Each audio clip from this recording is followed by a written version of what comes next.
Donc en 1977, j'étais en CE1 à l'école Béraud et effectivement, j'ai le souvenir d'être rentré de la récréation et d'un coup un grand bruit, un énorme bruit, un truc sourd, tu sais pas ce qui se passe, les vitres tremblent, le plafond tombe, tout le monde qui crie, qui pleure et l'instit qui nous fait vite sortir dans la cour. Arrivé à hauteur du Café de Paris, j'ai vu mon père au bord de la route qui me faisait de grands signes et qui avait mes 2 enfants à la main.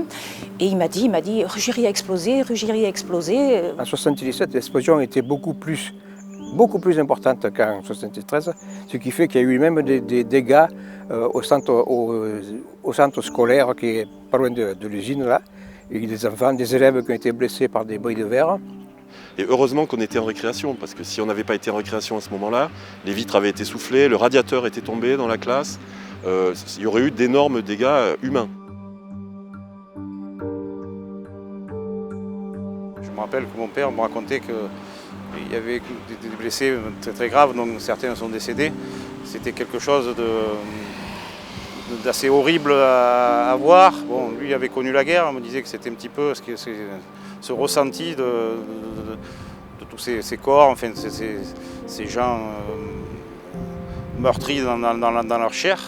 Frisson dans tout le corps, une émotion terrible. J'avais les larmes aux yeux de voir tout ça.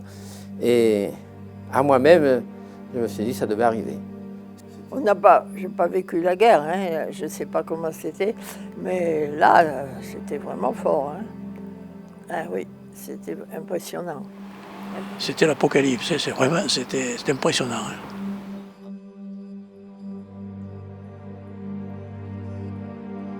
Ruggieri représentait beaucoup sur le plan économique puisqu'il y avait au moins 130 emplois dans les usines Ruggieri et ça représentait un poids considérable, ça faisait vivre beaucoup de familles et ça c'est pour le côté économique et puis il y avait le côté psychologique aussi. Les feux et monteux, ça a toujours été très lié. Ruggieri, on peut dire qu'ils ont sauvé beaucoup pour leur apporter un salaire, hein, parce qu'ils étaient bien payés.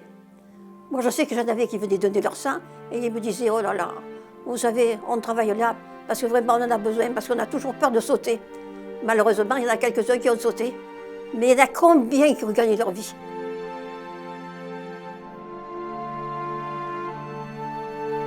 On a discuté avec les syndicats, avec les conseillers municipaux, le maire, les adjoints. Et là, vraiment, une décision a été prise de faire quelque chose pour que ça n'arrive plus, quoi. Alors la solution est arrivée plus tard, avec des discussions, des palabres avec Ruggieri.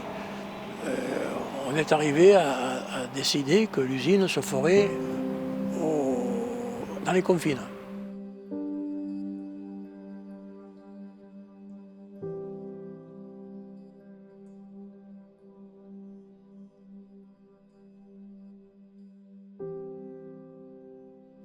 Ça reste gravé dans ma mémoire quand même.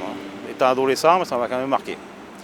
Ma mémoire fuit un peu, mais il est certain que c'est des événements qui ont été très importants pour moi et qu'il est dur d'oublier.